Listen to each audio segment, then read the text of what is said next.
This channel does not promote any violence, harmful, or illegal activities. All content provided by this channel is meant for an educational and information purpose only.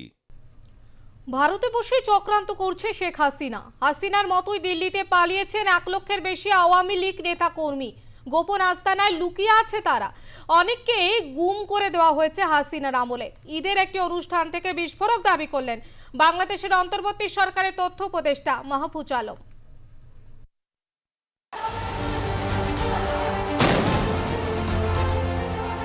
গণ অভ্যুত্থানের জেরে বাংলাদেশে হাসিনা সরকারের পতনের পর থেকেই সে দেশে কোণঠাসা তার দল আওয়ামী লীগ। দলটি মাথার ছাদ হারিয়েছে সেই কবেই।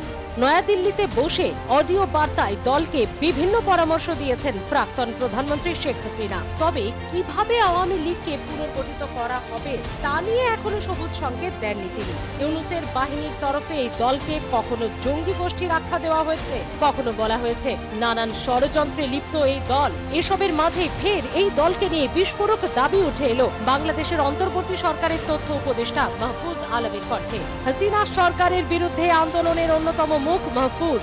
তার বক্তব্য, হাসিনা সরকারের পতনের পরে 1 লক্ষেরও বেশি আওয়ামী লীগ নেতা কর্মী ভারতে পালিয়েছেন। হাসিনার মতোই তারা দিল্লিতে রয়েছেন।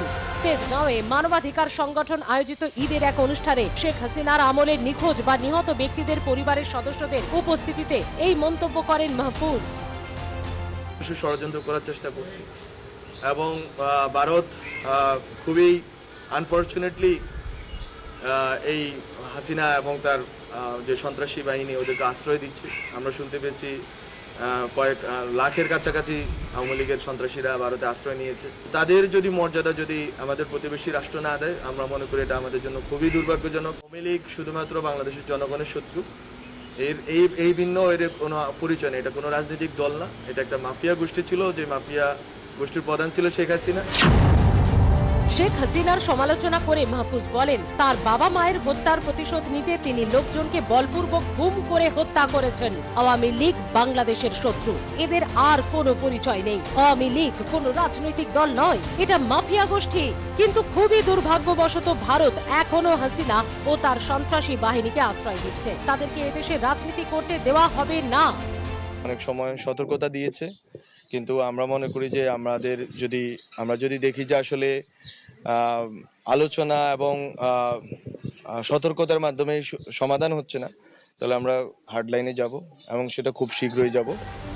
অনুষ্ঠানে উপস্থিত ছিলেন রাজনৈতিক কারণে গুম খুন হয়ে যাওয়া ব্যক্তিদের পরিজনেরা। তাদের উদ্দেশ্যে মাহফুজ বলেন, এবার 3000-এরও বেশি বিচার বহির্ভূত হত্যাকাণ্ড হয়েছে। 1.5 থেকে 2000 মানুষকে গুম করে দেওয়া হয়েছে। আওয়ামী লীগ যদি আবার সুযোগ পায় তাহলে এই সংখ্যা আরো অনেক গুণ বাড়বে। সারা দেশের উপরে জঙ্গিবাদ চাপিয়ে দিয়েছিলেন হাসিনা। কেউ রাজনৈতিক বিরোধিতা করলেই তাকে সন্ত্রাসী বলে দেগে দেওয়া হতো কিংবা গুম করে দেওয়া হতো।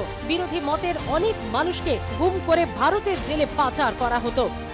হাসিনার আমলেই বাংলাদেশে এভাবে গুম খুন হয়ে যাওয়া মানুষের সংখ্যা অন্তত কয়েক হাজার ছিল বলে দাবি করেছেন মাহফুজ। বাংলাদেশে আয়নাঘর ছিল, যারাই রাজনৈতিক বিরোধিতা করতেছে তাদেরকেই সন্ত্রাসী, জঙ্গি, অগ্নি সন্ত্রাসী আরো অনেক ট্যাগ দিয়ে তাদেরকে গুম করাটা, তাদের স্বজনদেরকে আতঙ্কগ্রস্ত রাখাটাকে একটা স্বাভাবিক করে তোলা হয়েছিল। তথ্য উপদেষ্টার আরো দাবি, গোটা বাংলাদেশেই আয়না ঘরের মতো গুম ঘর ছিল। আমরা আসলে দ্বিতীয়বার স্বাধীন হয়েছি।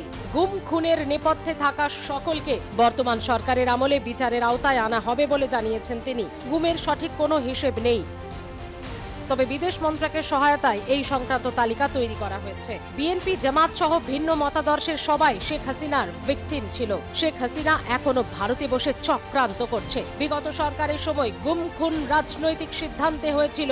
এগুলো করার জন্য বিশেষ টিম ছিল। পুলিশ, র্যাব সহ সবাইকে গুমের আদেশ দেওয়া ছিল। বিগত 7 মাসে নানা ঝড়ঝাপটা সামলেছে আওয়ামী লীগ, তবে ছাদ হারালেও ঠাঁই হারা হয়নি তারা। Bureau Report,